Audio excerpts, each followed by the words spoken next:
जय श्री राम। परम प्रिय मेरे भाई बहन, जीवित पुत्र का व्रत जिसको लोक भाषा में जिउतिया कहा जाता है, इस वर्ष 25 सितंबर 2024 को प्राप्त हो रहा है। पारण अगले दिन 26 सितंबर को प्रातः 4:35 से लेकर के 5:15 बजे के अंदर करना उत्तम रहेगा।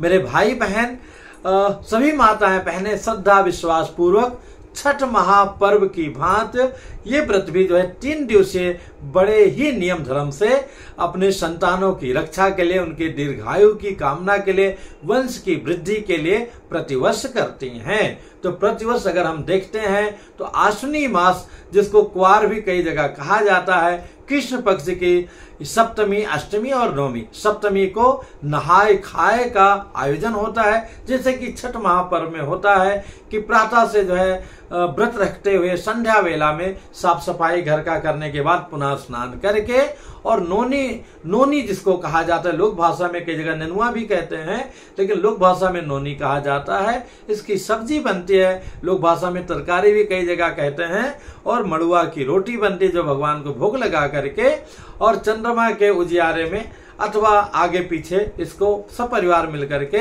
विशेष करके व्रती इसको ग्रहण करते हैं, और उसी के बाद से जो जल पी करके और कुल्ला उल्ला करके उनका व्रत प्रारंभ हो जाता है।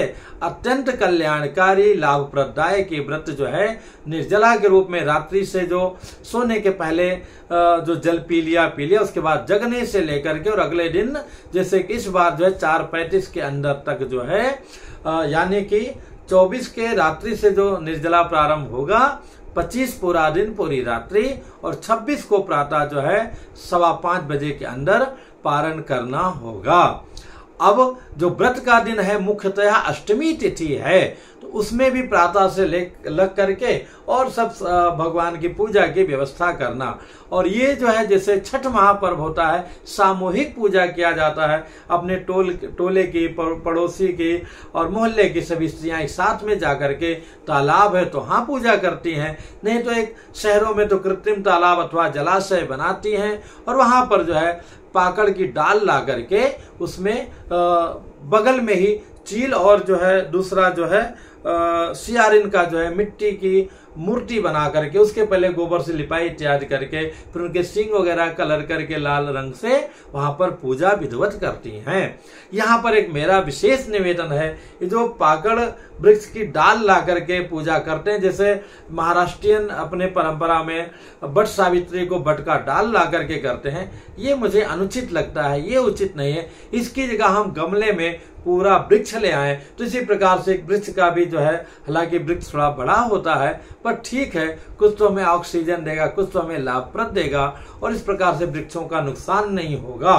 तो वहां पे अगर इसका गमला मिल जाए तो कहना है क्या, गमला रख करके और उसमें तो पौधा रहेगा ही, वो पूजा करना उस रूप में ज्यादा उचित रहेगा। फिर यहाँ पे पूजा इत्यादि, और पूजा का जो समय है शास्त्रों में आया है, प्रदोष समय स्त्रीभी पूजो जीमूत वाहन।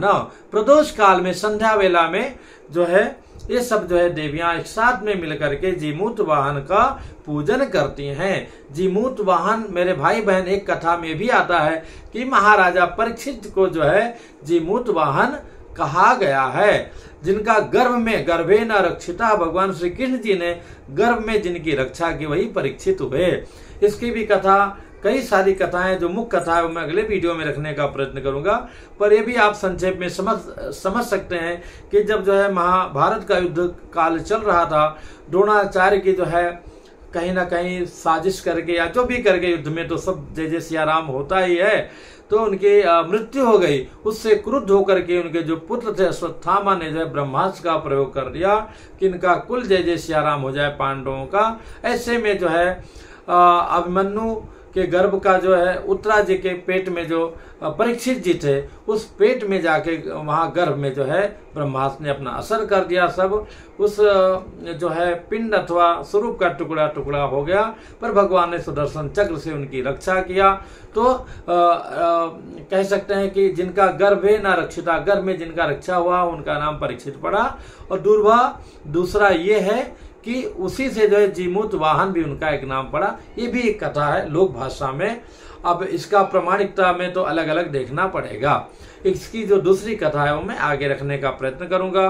बड़ा ही मंगलकारी, कल्याणकारी और लोक में जो है इसका बड़ा ही प्रचलन है। और हमारे ये लोक भाषा में, लोक परंपरा में जो जो चीजें होती हैं वो सब कहीं ना कहीं वनस्पतियों, औषधियों से लेकर के समस्त जीव के कल्याण के लिए होती हैं। तो मेरे भाई बहन ये अवश्य कीजिए। अब जैसे कई जगह यहाँ मुंबई में ही मैं देखा उस दिन, जो नोनी है जिसको तरोई भी बोलते हैं हर जगह पे, बाकी जगह अलग अलग नाम से बोलते हैं, सतपुटिया भी कई जगह उसको आम रूप में बोल देते हैं। तो वो जो है 25 रुपया 30 रुपये का एक जो है बिकता है। ठीक है, कोई बात नहीं, उसका दिन आता है तो वो मिल गया, ये सब मिल गया परंपरा में, तो अच्छी बात है ना। जैसे जो भी उपलब्ध हो उस रूप में हमें व्रत अवश्य करना चाहिए, संध्या वेला में पूजा करना चाहिए, और आप लोग करते ही हैं, जिस पर हमें बड़ा गर्व होता है। कुछ मन में दुविधा हो कमेंट्स कीजिएगा, बताने का प्रयत्न करूंगा। और अगले वीडियो में या एक आध वीडियो छोड़ करके मैं कथा, जो प्रचलित कथा है वो रखने का प्रयत्न करूंगा। जय सिया राम।